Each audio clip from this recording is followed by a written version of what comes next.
घर के आसपास भी कुछ ऐसी चीजें होती हैं जो हमारे लिए दुर्भाग्य का कारण बन जाती हैं और जिनको हम ठीक भी नहीं कर पाते हैं, उनके लिए किस तरह से उपाय कर सकते हैं?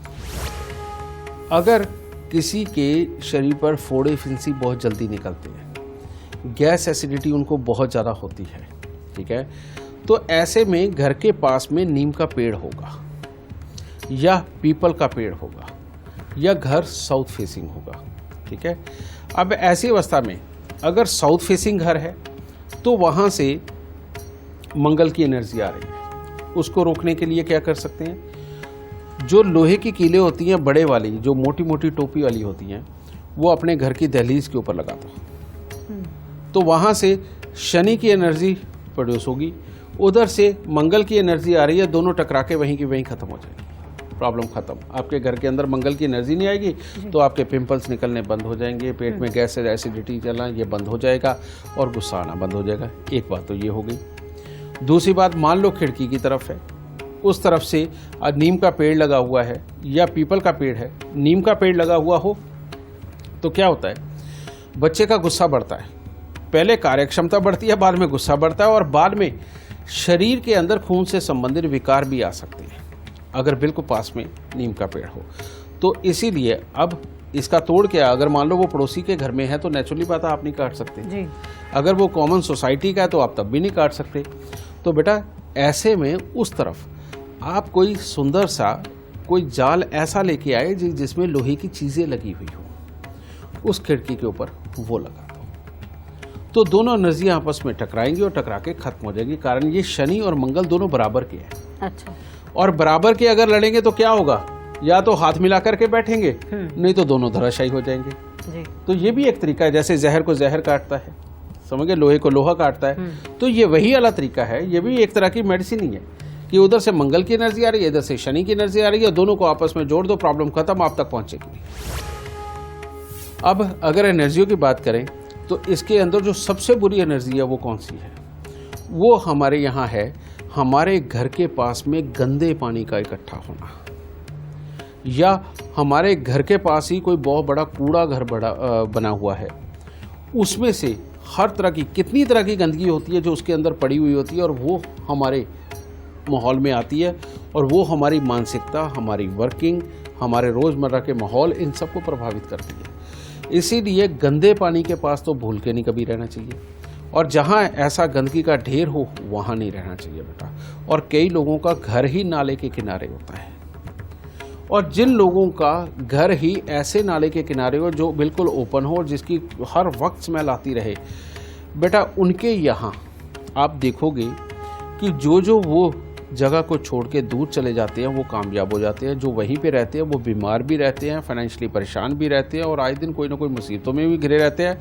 और धीरे धीरे करके देखिए कि नालों के किनारे रहने वाली जितनी भी आबादी है उसमें से ऐब करने वाले यानी कि नशों का सेवन करने वाले या गलत व्यवहार करने वाले लोग आपको ज़्यादा मिलेंगे, और जो अच्छे लोग वहाँ रह रहे हैं उनके साथ धोखे, लड़ाइयाँ, परेशानियाँ आम बात होती है।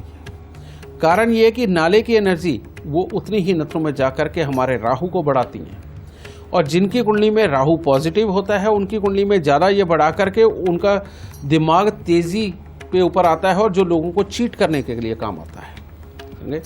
और जिनका राहु खराब होता है उनकी नथनों में जब ये एनर्जी जाती है तो वो बेचारे बनते हैं, बीमार होते हैं, अपने आप को लुटवाते हैं, उनकी बुद्धि पूरी काम नहीं करती, ये सारी मुसीबतें होती है। इसीलिए गंदे पानी से बचाव करना बहुत ज़रूरी है।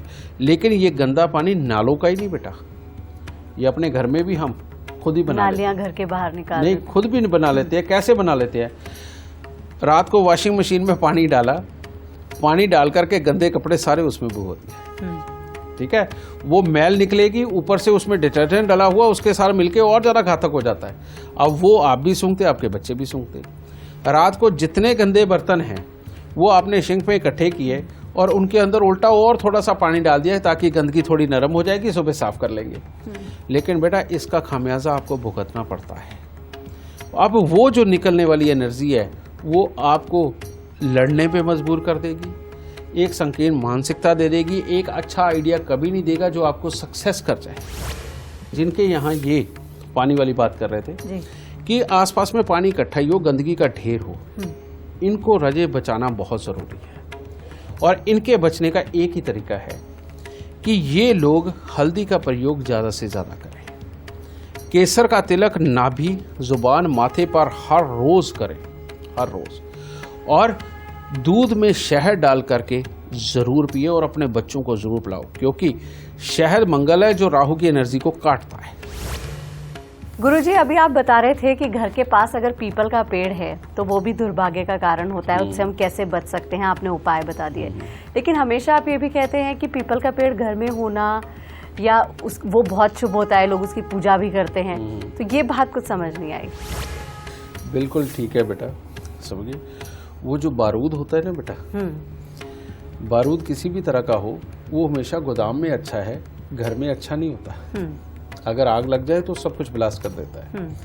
इसी तरह से बेटा आग है, आग की ज़रूरत है हमें है। अगर वो एक सीमित मात्रा तक है तो उजाला है, उससे ज़्यादा है तो खाना पकाने तक है, और उससे ज़्यादा है तो वो बर्बाद करने के लिए आग होती है। इसी तरह से पीपल का पेड़ भी है। पीपल का पेड़ आपके घर से दूर या मंदिर के अंदर है तो वो ऑक्सीजन देने वाला सबसे उत्तम जरिया है। उसके पास आते रहो, जाते रहो, कभी कभार आते जाते रहो। ये बेटा आपकी ऑक्सीजन लेवल को मेंटेन रखेगा, हमेशा अच्छा रखेगा। लेकिन अगर घर के पास हो तो उसमें प्रॉब्लम क्या आती है, आपने सुना होगा कि हमारा ये बाईं तरफ का जो नासिका है ये है चंद्र स्वर, और दाईं तरफ का जो नासिका है ये है सूर्य स्वर। ये जब चलती है, यानी कि लेफ्ट तरफ की जब श्वास चलती है, तो हमें धैर्य के काम करने होते हैं, सोचने विचारने के काम करने होते हैं, आराम करना होता है। और जब राइट साइड की नासिका चलती है तो उस वक्त में हमें उठ करके जा करके काम करने होते हैं, एनर्जी हमारे शरीर में ज़्यादा होती है, सोचने समझने की क्षमता ज़्यादा होती है, और उसके कारण हमारे कामों की सक्सेस निकलती है। अब जब घर के पास में पीपल का पेड़ होता है, उसमें से हर वक्त जब ऑक्सीजन निकलती रहती है और वो ऑक्सीजन हर वक्त आपके नथनों में अंदर जाती रहती है।